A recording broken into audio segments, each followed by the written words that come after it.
Hi gardeners, thanks for joining me at Kendall's greenhouse. Well, actually today we're in my studio getting ready to start some seeds, and I'm reviewing a new soil sifter I got so that I can remove some of the larger material from the seed starting mix I've been using. Here you can see me deciding on which size panel I want to use. There are 4 different options. I started out with the smallest. You can see me struggling a little bit to try to get anything out of the bottom of it. Turns out it was too small for even just the peat to go through, much less the perlite or anything else. There you can see there's like kind of dust coming out of the bottom of it. So I'm realizing here I need one of the bigger screens. I went to the next size up. You can see that I'm struggling a little bit with this soil sifter. These screens are a little bit warped. They came to me that way, and so it turns out they only kind of fit in there one way, otherwise they slide through that lip.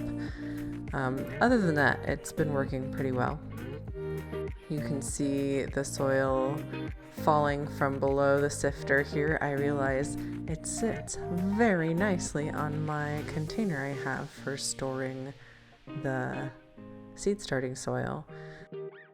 This container is actually built for holding pet food, keeping it fresh so it's BPA free. I was learning here that if I push the soil through with my hands, sometimes some pieces of wood or larger things get through, so I'm going to try in the future to just break up the pieces with my hands and then shift it back and forth or rock it to get the material through.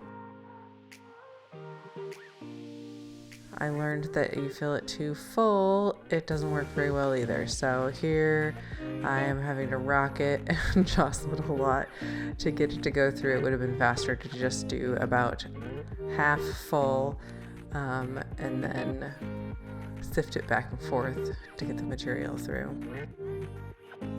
We're a little bit closer up now so you can kind of see all the wood particles, some larger pieces of perlite in there. There's rocks. So I'm actually pretty surprised that this is high quality Espoma seed starting mix, but this is what they give you. So I'm going to save that material for tops of pots or to just put in the soil outside, but I don't want it with my seeds. You could also use this soil sifter for regular potting mix. Even though I'm demonstrating using seed starting mix, your potting mix would probably have even more big chunks of things. I'm just not ready to try potting mix inside because I don't have a good way of sterilizing the soil, and I want to make sure and not introduce bugs into my home. So I think I put a little too much in this time too. What happens is it ends up spilling over the edge, and I have to do more of a rocking motion to get it out. Instead of sifting through it keeps falling out of the edge. Instead of it sifting through the bottom, I think the air can't get in there, or I don't know what's going on. Somebody with physics expertise, tell me in the comments what's going on here.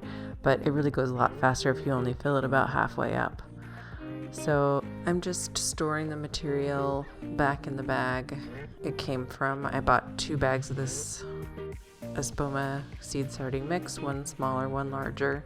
So I'm just putting the pieces of wood chips and the rocks back in the smaller bag so I can use it later for a different project. Here we have another angle. I'm just trying to get better light so you can see what's going on. There's the great size that I chose. You can still see me struggle to get it in there a little bit, but I do kind of love how perfect it fits on that little edge in the container. So here I'm trying to sift my entire larger bag of Espoma seed soil mix. This is a 16 quart bag. Supposedly this container holds 55 quarts. I think it would hold 3 of those bags in its dry state. I haven't tried wetting anything in that container yet. I prefer to store it dry because I don't know how long it's going to take me to go through it. And here I am doing the rocking motion to try to get the seed starting mix through. At first I thought that was the best method. I think in the end just not feeling it as full and sliding back and forth on that little ledge there is the fastest. Then I check the mix, make sure there's no big chunks of peat that I can use, and go empty it into my bag again to save it.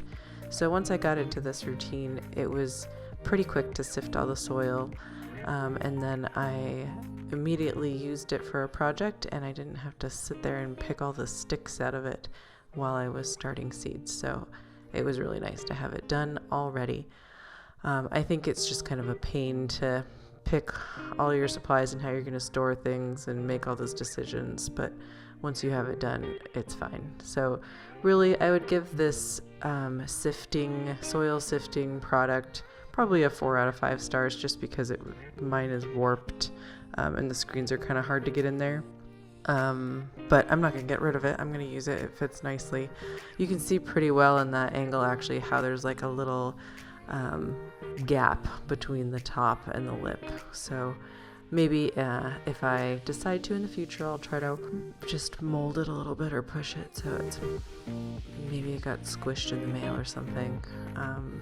Maybe I can get it to fit a little bit better. So I'm getting quite the collection in my container.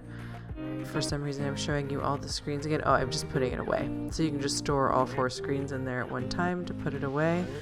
That is what the soil mix looks like, and that's what the container I'm using looks like. So I'll post links to Amazon below this video if you want to get those 2 things together, because they fit so nicely together. And then, sorry for the wobbly video here, but I'm just going to show you how I fit it below my sink and my workstation. It fits pretty nicely next to the pipes there and next to my anti-fatigue mat. So I can just stand at the sink and pot up some seeds. Thanks for joining me in the studio. Let's start some more seeds together in the next video. See you then.